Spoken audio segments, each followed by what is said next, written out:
ಯೋಗಾಭ್ಯಾಸ ಟಿವಿ ವೀಕ್ಷಕರಿಗೆ ನಮಸ್ಕಾರಗಳು. ಇಂದಿನ ಮುದ್ರಾಯೋಗದ ಸಂಚಿಕೆಯಲ್ಲಿ ಯಾವ ವಿಷಯದ ಕುರಿತಾಗಿ ಮುದ್ರೆಗಳನ್ನು ಹೇಳ್ತಾ ಇದ್ದೀನಪ್ಪ ಅನ್ನೋದಾದರೆ ಅದೇ ಕೋಲ್ಡ್ ಬಾಡಿ. ಸೊ ನೋಡಿ, ನಮ್ಮಲ್ಲಿ ಸಾಮಾನ್ಯಕ್ಕೆ ಹೀಟ್ ಬಾಡಿ ಕೋಲ್ಡ್ ಬಾಡಿ ಅಂತ ಹೇಳ್ತಿರ್ತಾರೆ. ಸೊ ಅದರಲ್ಲೂ ಕೋಲ್ಡ್ ಬಾಡಿ ಇರೋರಿಗೆ ಬೇಗ ಕೋಲ್ಡ್ ಆಗೋಗ್ಬಿಡುತ್ತೆ.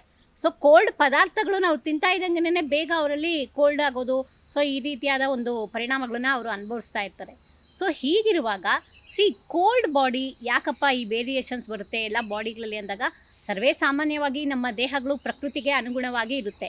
ಸೊ ಅದರಲ್ಲೂ ಏನು ಅಂತಂದರೆ ವಾತ, ಪಿತ್ತ, ಕಫ ಈ ರೀತಿಯಾಗಿ ತ್ರಿದೋಷಗಳಿಂದ ಕೂಡಿದಂತಹ ಪ್ರಕೃತಿಯಾಗಿ ಸೊ ನಮ್ಮ ದೇಹಗಳು ಕೂಡಿರುತ್ತೆ. ಸೊ ಅದರಲ್ಲೂ ಪಂಚಭೂತಗಳಿಂದ ಆದಂಥ ಈ ದೇಹ ಪಂಚತತ್ವಗಳನ್ನು ಒಳಗೊಂಡಿದೆ. ಆ ಪಂಚತತ್ವಗಳಲ್ಲಿ ವ್ಯತ್ಯಯ ಆದಾಗಲೇ ಏನಾಗುತ್ತೆ ಅಂತಂದರೆ ನಮ್ಮ ಬಾಡಿಯಲ್ಲಿ ವೇರಿಯೇಷನ್ಸ್ ಆಗುತ್ತೆ. ಕೋಲ್ಡ್ ಬಾಡಿ ಹಾಗೆ ಹೀಟ್ ಬಾಡಿ ಅನ್ನೋದು ಈ ವ್ಯತ್ಯಯಗಳೆಲ್ಲ ಬರ್ತಾ ಹೋಗುತ್ತೆ. ಸೊ ಹೀಗಿರುವಾಗ ಕೋಲ್ಡ್ ಬಾಡಿ ಯಾಕಪ್ಪ ಆಗುತ್ತೆ, ಅದಕ್ಕೆ ರೀಸನ್ಸ್ ಏನು ಅನ್ನೋದಾದರೆ, ಸೊ ಅದಕ್ಕೆ ಹಲವು ಕಾರಣಗಳನ್ನು ನಾವು ತಿಳ್ಕೊಬಹುದಾಗಿದೆ. ಒಂದು ವೇಳೆ ಡಯಾಬಿಟಿಕ್ ಪೇಷಂಟ್ ಇತ್ತು ಅಂತಂದರೆ ಐದರ್ ಅವ್ರ ಬಾಡಿ ಕೋಲ್ಡ್ ಆಗಿರುತ್ತೆ, ಇಲ್ಲ ಉಷ್ಣತೆಯಿಂದ ಕೂಡಿರುತ್ತೆ. ಸೊ ಈ ರೀತಿಯಾಗಿ ಡಯಾಬಿಟಿಕ್ಕು ಸಹ ಒಂದು ರೀಸನ್ ಆಗಿದೆ. ಇನ್ನು ಎರಡನೇ ರೀಸನ್ ಅಂದರೆ ಅನಿಮಿಯಾ ಪೇಷಂಟು. ಅನಿಮಿಯಾ ಪೇಷಂಟ್ಗಳಿಗೂ ಏನಾಗಿರುತ್ತೆ ಅಂದರೆ ತುಂಬ ಕೋಲ್ಡ್ ಬಾಡಿ ಯುಕ್ತವಾಗಿ ಇರುತ್ತೆ. ಇನ್ನು ಮೆಡಿಕೇಷನ್ಸು ಅಂದರೆ ಮೆಡಿಕೇಷನ್ಸಲ್ಲಿ ಏನಾದರೂ ಅವ್ರಿಗೆ ತುಂಬ ಹೆವಿ ಮೆಡಿಕೇಷನ್ಸ್ಗಾಗಿ ಅದರಿಂದ ಏನಾದರೂ ಅಲರ್ಜೀಸು ಮತ್ತು ಮೆಡಿಕೇಷನ್ಸ್ಗೆ ತುಂಬಾ ಒಳಗಾಗಿದ್ರು ಅಂತಂದ್ರೂ ಅವ್ರ ಬಾಡಿ ಏನಾಗಿರುತ್ತೆ ಅಂತಂದರೆ ಕೋಲ್ಡ್ ಬಾಡಿ ಯುಕ್ತವಾಗಿ ಇರುತ್ತೆ. ಸೊ ಇದರ ಜೊತೆಗೆ ಇನ್ನು ಹೈಪೋಥೈರಾಯ್ಡಿಸಮ್ ಅಂತಂದ್ಬಿಟ್ಟು ಹೇಳ್ತೀವಿ. ಅಂತಂದರೆ ಬಾಡಿ ದಪ್ಪ ಆಗ್ತಾ ಹೋಗ್ತಾ ಇರುತ್ತೆ. ಅಂದರೆ ಥೈರಾಯ್ಡಲ್ಲಿ ಎರಡು ವಿಧ, ಹೈಪರ್ ಅಂದರೆ ಹೈಪೋ. ಸೊ ಈ ರೀತಿಯಾಗಿ ಹೈಪೋಥೈರಾಯ್ಡ್ ಅಂದರೆ TSH ವೇರಿಯೇಷನ್ಸ್ ಇರೋದು. ಸೊ ಅವ್ರ ಬಾಡಿ ಸಹ ಏನಾಗಿರುತ್ತೆ ಅಂದರೆ ಕೋಲ್ಡ್ ಬಾಡಿಯಾಗಿ ಕೂಡಿರುತ್ತೆ. ಇನ್ನು ಮತ್ತೆ ಬೇರೆ ರೀಸನ್ ಅಂತಾರೆ B12 ಡೆಫಿಷಿಯನ್ಸಿ. ಅಂದರೆ B12 ಡೆಫಿಷಿಯನ್ಸಿ ಇರೋರ್ಗು ಏನಾಗುತ್ತೆ ಅಂತಂದರೆ ಕೋಲ್ಡ್ ಬಾಡಿಯಿಂದ ಕೂಡಿರ್ತಾರೆ. ಸೊ ಈ ರೀತಿಯಾಗಿ ಕೋಲ್ಡ್ ಬಾಡಿ ಅಂತನ್ನೋದಕ್ಕೆ ಹಲವು ರೀಸನ್ಸ್ಗಳನ್ನ ನಾವು ನೋಡಬಹುದಾಗಿದೆ. ಅದೇ ರೀತಿಯಾಗಿ ನರ್ವಸ್ದು ಏನಾದ್ರು ಡಿಸ್ಫಂಕ್ಷನ್ಸ್ ಏನಾದ್ರು ವೇರಿಯೇಷನ್ಸ್ ಇದ್ರೂ ಸೊ ಅದರಲ್ಲೂ ಏನಾಗುತ್ತೆ ಅಂತಂದರೆ ಕೋಲ್ಡ್ ಬಾಡಿ ಯುಕ್ತವಾಗುತ್ತೆ ಅಂತನ್ನೋದನ್ನು ನಾವು ತಿಳಿಬಹುದಾಗಿದೆ.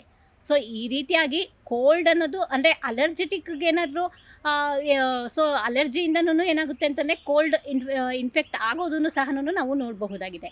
ಸೊ ಈ ರೀತಿಯಾಗಿ ಮೇಯ್ನಾಗಿ ನಮ್ಮದು ಬಾಡಿ ಕೋಲ್ಡ್ ಅಪ್ಪ ಅಂತನ್ನೋರಿಗೆ ಈ ಎಲ್ಲ ರೀಸನ್ಸ್ಗಳು ಸಹ ಅಳವಡಿಕೆ ಆಗಬಹುದೇ. ಇದರಲ್ಲಿ ಯಾವ್ದಾರೋ ಒಂದು ರೀಸನ್ಸ್ ಅವ್ರಿಗೆ ಇದ್ದೇ ಇರುತ್ತೆ.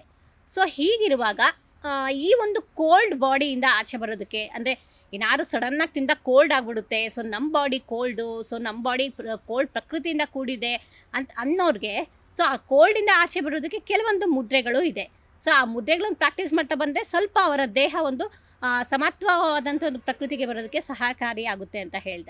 ಸೊ ಆ ಮುದ್ರೆಗಳು ಯಾವುದಪ್ಪ ಅನ್ನೋದಾದರೆ ಇವತ್ತಿನ ದಿನ ಎರಡು ಮುದ್ರೆಗಳನ್ನು ತಿಳಿಸ್ತಾ ಇದ್ದೀನಿ. ಒಂದು ಲಿಂಗ ಮುದ್ರೆ ಮತ್ತು ಇನ್ನೊಂದು ಜಲಮುದ್ರೆ ಅಂತಂದ್ಬಿಟ್ಟು. ಸೊ ಈ ಎರಡು ಮುದ್ರೆಗಳನ್ನು ನಾನು ಇವತ್ತಿನ ದಿನ ತಿಳಿಸ್ತಾ ಇದ್ದೀನಿ. ಸೊ ಲಿಂಗ ಮುದ್ರೆ. ಸೊ ಲಿಂಗ ಮುದ್ರೆ ಹೇಗಪ್ಪ ಮಾಡೋದು ಅಂತಂದರೆ ನಾನು ಎಲ್ಲ ಸಂಚಿಕೆಯಲ್ಲೂ ತೋರಿಸಿದ್ದೀನಿ. ಸೊ ಈ ಪಂಚ ಬೆರಳುಗಳು ಏನಿದೆ, ಸೊ ಈ 10 ದಶ ಬೆರಳುಗಳನ್ನು, ಈ ಎರಡು ಕೈಗಳನ್ನು ಈ ರೀತಿಯಾಗಿ ಕೂಡಿಸಿ ಸೊ ನಮ್ಮ ಹೆಬ್ಬೆರಳನ್ನ ಮೇಲ್ಮುಖ ಮಾಡಬೇಕು. ಸೊ ಇದನ್ನು ಲಿಂಗ ಮುದ್ರೆ ಅಂತಂದ್ಬಿಟ್ಟು ಹೇಳ್ತೀವಿ. ಲಿಂಗ ಮುದ್ರೆಯಿಂದ ಉಷ್ಣತೆ ಜಾಸ್ತಿ ಆಗುತ್ತೆ, ಕೋಲ್ಡ್ ಕಡಿಮೆ ಆಗುತ್ತೆ ಅನ್ನೋದು ಇಲ್ಲ, ಹಾಗೆ ಕೋಲ್ಡ್ ಅನ್ನೋದು ವೇರಿಯೇಷನ್ಸ್ ಆಗುತ್ತೆ ಅನ್ನೋದಿಲ್ಲ. ಅಲ್ಲಿ ಏನಾಗುತ್ತೆ ಅಂದರೆ ಸಮತ್ವಕ್ಕೆ ತೊಗೊಂಬರುತ್ತೆ.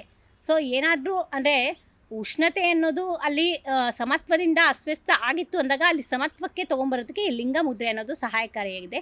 ಸೊ ಹಾಗಾಗಿ ಇದರಿಂದ ಏನಾಗುತ್ತೆ ಅಂದರೆ ಆಟೋಮೆಟಿಕಲಿ ಕೋಲ್ಡ್ ಬಾಡಿ ಅನ್ನೋದು ಕಡಿಮೆ ಆಗೋದಕ್ಕೆ ಈ ಒಂದು ಲಿಂಗ ಮುದ್ರೆ ಅನ್ನೋದು ಸಹಾಯಕಾರಿಯಾಗಿದೆ.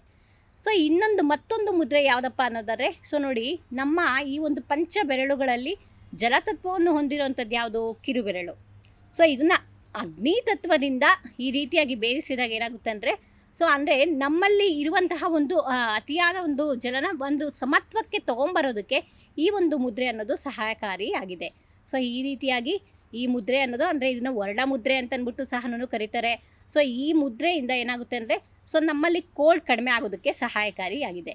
ಸೊ ಇದರ ಜೊತೆಗೆ ಅನುಲೋಮ ವಿಲೋಮ ಪ್ರಾಣಾಯಾಮನ ಮಾಡಿದಾಗ ಏನಾಗುತ್ತೆ ಅಂದರೆ ನಮ್ಮ ದೇಹ ಅಂದರೆ ಸುಷುಮ್ನ ನಾಡಿ ಅನ್ನೋದು ಅದು ಜಾಗೃತೆ, ಈ ಒಂದು ಪ್ರಾಣಾಯಾಮದಿಂದ ಜಾಗೃತೆಗೊಳ್ಳೋದ್ರಿಂದ ಸೊ ಎಲ್ಲ ಒಂದು ಫಂಕ್ಷನ್ಸನ್ನು ಡಿಸ್ಫಂಕ್ಷನ್ಸಿಂದ ಹೊರಗಡೆ ಬಂದು ಸಮತ್ವಕ್ಕೆ ಬರೋದಕ್ಕೆ ಇದು ಒಂದು ಸಹಾಯಕಾರಿಯಾಗಿದೆ ಅಂತ ಹೇಳ್ತಾ, ಸೊ ಈ ರೀತಿಯಾಗಿ ಅಂದರೆ ಕೋಲ್ಡ್ ಬಾಡಿ ಇರೋರು ನಮ್ಮ ಬಾಡಿ ಕೋಲ್ಡ್ ಅಂತ ಅಂದಿಲ್ದಿರ ಅಟ್ಲೀಸ್ಟ್ ಅದರಿಂದ ಆಚೆ ಬರೋದಕ್ಕೆ ಮುದ್ರೆಗಳು, ಪ್ರಾಣಾಯಾಮ ಇದನ್ನೆಲ್ಲ ಪ್ರಾಕ್ಟೀಸ್ ಮಾಡ್ತಾ ಇದ್ದರೆ ಖಂಡಿತವಾಗಿಯೂ ಅದರಿಂದ ಆಚೆ ಬರ್ಬೋದು ಅಂತ ಹೇಳ್ತಾ, ಇದರ ಜೊತೆಗೆ ಇಮ್ಯುನಿಟಿ ಯುಕ್ತವಾದಂಥ ಆಹಾರಗಳನ್ನು ತೊಗೊತಿರೋದ್ರಿಂದನೇ ಏನಾಗುತ್ತೆ ಅಂದರೆ ಅಸಮತೋಲನದಲ್ಲಿರುವಂತಹ ಈ ಒಂದು ಬಾಡಿಯ ಪ್ರಕೃತಿ ಸಮತೋಲನಕ್ಕೆ ಬರೋದಕ್ಕೆ ಇದು ಒಂದು ಸಹಾಯಕಾರಿಯಾಗಿದೆ ಅಂತ ಹೇಳ್ತಾ, ಸೊ ಇಂದಿನ ಈ ಸಂಚಿಕೆಯಲ್ಲೂ ಕೋಲ್ಡ್ ಬಾಡಿಯವರು ಈ ಒಂದು ಮುದ್ದೆಗಳನ್ನು ಮಾಡಿ ಕೋಲ್ಡಿಂದ ಆಚೆ ಬನ್ನಿ ಅಂತ ಹೇಳ್ತಾ ಈ ಸಂಚಿಕೆಯನ್ನು ಮುಗಿಸ್ತಾ ಇದ್ದೇನೆ. ಧನ್ಯವಾದಗಳು.